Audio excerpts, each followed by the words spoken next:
Hi, how are you? First of all, please, it's very important that you help me to continue creating content. Subscribe to the channel, leave your likes, and tell me what you think at the end of the video. Adena Friedman, from intern to CEO of Nasdaq. A black belt in taekwondo, an American executive made a career within the company and became the first woman to head a large American stock exchange. Adena Friedman, 52, is an American businesswoman. Since January 2017, she has held the position of CEO of Nasdaq, an electronic stock exchange headquartered in New York, USA. It is the second largest exchange in the world, considering the market capitalization value of listed companies, only behind the competitor New York Stock Exchange, New York Stock Exchange, its acronym in English. There, the shares of some of the most famous companies in the world are traded, such as Apple, Alphabet, Google, Amazon, Microsoft, Facebook and Netflix. Friedman is the first woman to head a major U.S. stock exchange. She is the company's career employee. She joined in 1993 as an intern and rose through the years to become Chief Financial Officer in 2009. She left in 2011 to work as Chief Financial Officer at the private equity firm Carlyle Group.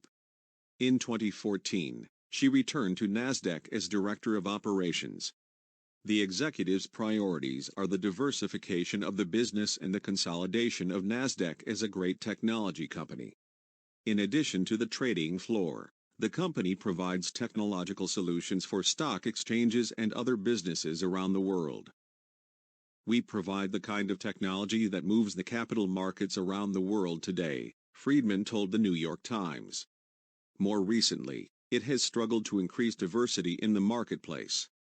In 2020, Nasdaq presented to the U.S. Securities and Exchange Commission, SEC, a proposal to require listed companies to publish internal data on the subject. In addition, companies must include on their boards at least 2 members who fit the concept, or explain why they don't. The SEC approved the application in August 2021. The new rule requires a female counselor and an underrepresented minority, or LGBTQ+, counselor.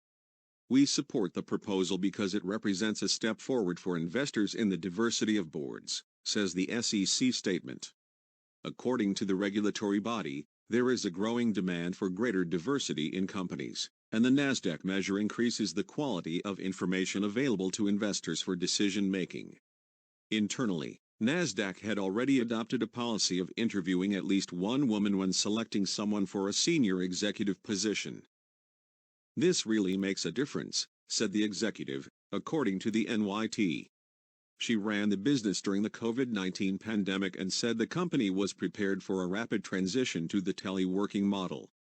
But we had to manage the largest volume of transactions ever seen in the history of the U.S. stock and options markets, Friedman told McKinsey Cartley, a publication by McKinsey Consultancy. It was really a very intense period, especially for our employees, she added. Who is Adena Friedman?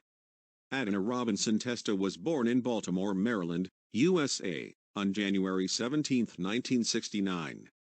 She is the daughter of Michael David Testa and Adena W. Testa. Her father worked at the asset management company T. Rowe Price, where he became investment director. Her mother, a lawyer, was a partner at the law firm of Stewart, Plant and Amp, Blumenthal in Baltimore. My parents got married while they were still in college, so my mom didn't graduate right away. She had children, but went back to studying at University Johns Hopkins. When I was 9, she decided to go to law school and ended up becoming the first female partner at the firm, where she worked, Friedman told the NYT. The executive says that the transformation of her mother, from a full-time housewife to a successful professional, had a strong influence on her formation. Her father, however, used to take his daughter to the office and aroused her interest in the market, influencing her choice of profession. It was an important part of what attracted me to the industry, Friedman told the Wall Street Journal. She has a brother who pursued a career in the financial market as well. This choice, however, was not immediate. She attended an all-girls school, Roland Park Country School in Baltimore. I wanted to be an astronaut, she said. Despite her science teacher's encouragement, she didn't pursue the idea any further. From 1987 to 1991, she attended college at Williams College in Massachusetts, where she majored in political science.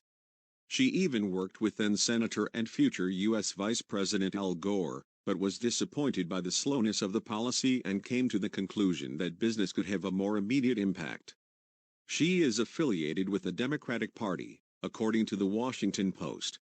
From 1991 to 1993, she attended Vanderbilt University Business School in Nashville, Tennessee, where she earned an MBA.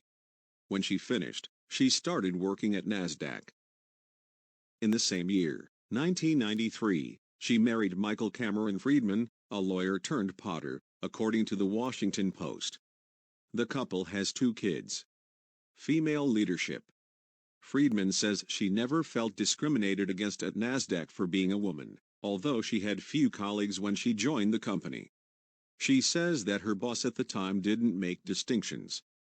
When I was first promoted, I was pregnant, she said.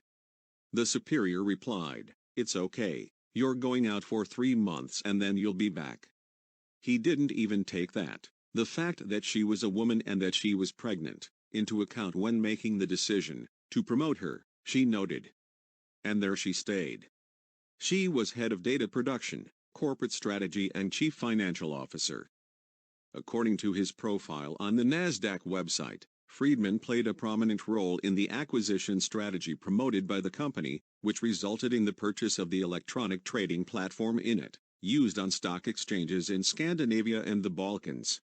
OMX, operator of stock exchanges in Copenhagen, Stockholm, Helsinki, among others, and the Philadelphia and Boston exchanges. This turned Nasdaq into a de facto multinational. From 2011 to 2014, as CFO of the Carlyle Group, Friedman actively worked on the company's IPO process.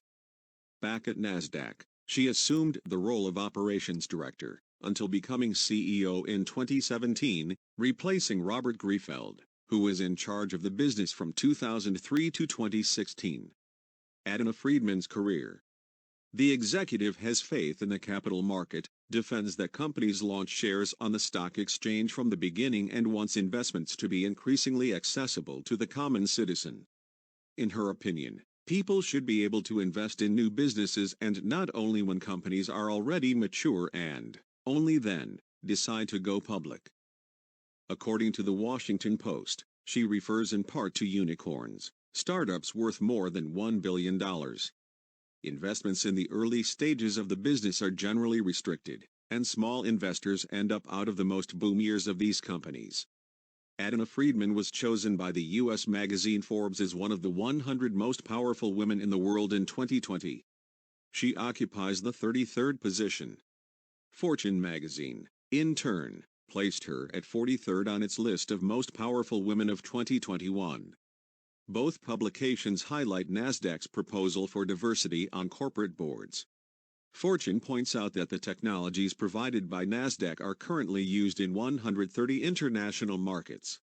In 2020, the company earned $5.6 billion, a 32% increase over 2019. Friedman's earnings last year are estimated at nearly $16 million. "I work pakas," she told WP. The executive has a black belt in taekwondo, a sport she started to practice by taking her children to class. She told the BBC that the martial art helped her to be more courageous in business. "It's a great discipline for the body and mind. It gave me the feeling that success is under my control," she said. "It also helped me to be less afraid of being punched," metaphorical. "I know they can hit me, and that's not the worst thing in the world," she added. On October 6, 2020, the Nasdaq CEO attended a meeting with U.S. President Joe Biden and other business leaders. She said that a long delay in approving the increase in the country's debt ceiling could cause the markets to react very, very negatively. Thank you very much. Subscribe to the channel and comment below what you think. See you next time.